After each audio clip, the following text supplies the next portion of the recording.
To the left, that looks like a snowman. That looks like two eyes with a triangle hat on and a carrot sticking out for a nose, and it looks like a happy face and a button under its mouth. That looks like something I did when I was in kindergarten, and I would probably crumple up and throw it in the trash.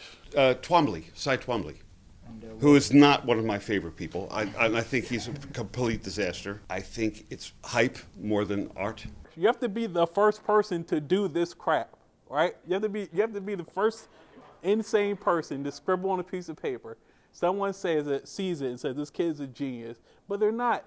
For some people, art is hard to interpret because they cannot see past the surface. While some people see it negatively, others have more appreciation for art. So this is a great example of how art is not always about the technical skill. And a lot of people get caught up in the technical skill, and they'll look at that and say, my 5-year-old could do that. And maybe they could, but they don't.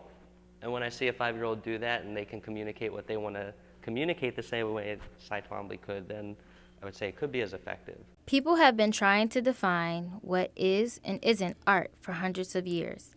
Even now, there's a disagreement within the art community. There's no definition. It could be any number of things. And I think if you look, I mean, this is just a small example. If you go from something like this, which is very traditional, very conservative, to something like that, which is much more avant-garde, to things that have no objective thing at all. It could be anything. Art is something that makes you feel emotions or conveys a sense of beauty, however you define that word. Anything that I look at that I see like I can do that, I don't consider art because I'm horrible drawer, painter. I can't do anything. So if I see something I say I can do that, I don't consider it art. I guess art would be like any kind of genuine human expression that someone makes. Art is a language that uses artifacts to convey meaning. And I got that definition over a lot of years of studying different things, and it really started with anthropology. And in anthropology, we looked at the artifacts that people made and tried to understand their culture. So after that, when I started making art, I started thinking about what the artifacts I make, what they were saying to people. Art experts agree that the meaning of art is about your own personal reaction to it in conversation with the piece. Your immediate personal reaction to what you see, and that's the thing that counts more than anything. And then you work from there. Because if you have a reaction to what you're looking at, then you will have the interest yourself to go further, to find more things in that work of art. You'll take the time. I think to get people to better understand what art is, you just have to say, I did this with intention, I did this with genuine feeling and emotion, and I put thought into it. How we read images, what they mean to us, is contributing to what that artwork means. They want the security of being told what the art is about, when in fact the beautiful thing about art is it's not telling you a specific thing. It's hard for people to trust that they're actually getting some kind of communication and that that's legitimate without it having a specific meaning. Part of this kind of conversation that I think art has that's really special, right? That we have power to make meaning out of these things. Well, my first tip is just look at as much art as you can and look at art from all different time periods and really try to understand the context of the time period that each work of art was made. And I think once you start seeing how art changes over time and why it's important in each time period, you start to see where art is now and where it's going to be.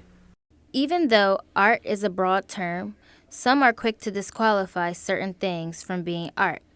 Most artists experience misinterpretation from their audience. However, some artists have developed different ways of responding to negative criticism. Art in the 21st century means so many different things that it's very difficult to have a precise notion of what art is anymore, but that art ultimately integrates visual imagery or visual knowledge with a kind of open-ended form of communication, which makes it really wonderfully different from writing. Art is about communication, but there's two types of communication. So on the one side, I'm communicating what I feel, but on the other, it's you interpreting a feeling. So it doesn't bother me if somebody interprets a different feeling than what I was trying to convey.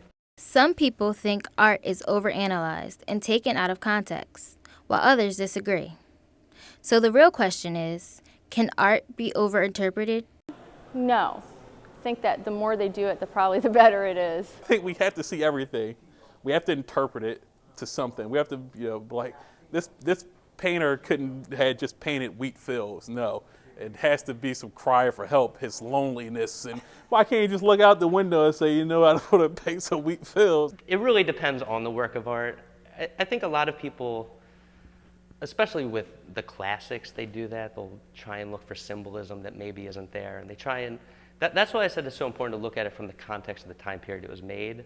I think a lot of people today will look at art from a long time ago and try and use the same criteria they would use for today's art, but things change over time. Throughout history, art has been constantly evolving, and today's artist can be more than just a painter.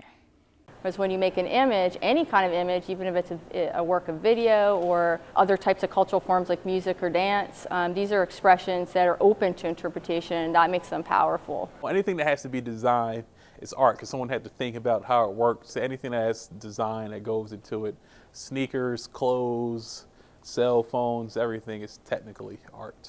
It's not just painting or drawing, but it's also all the stuff we do in social media. It's public space, it's architecture, it's things that are designed for our use. It's how you walk through a city. Somebody has designed that and thought about that. The way you walk through a city also produces space, produces ideas about things. So there's this whole kind of engagement there that I think it's really important for young artists to be aware of and to sort of tap into thinking about.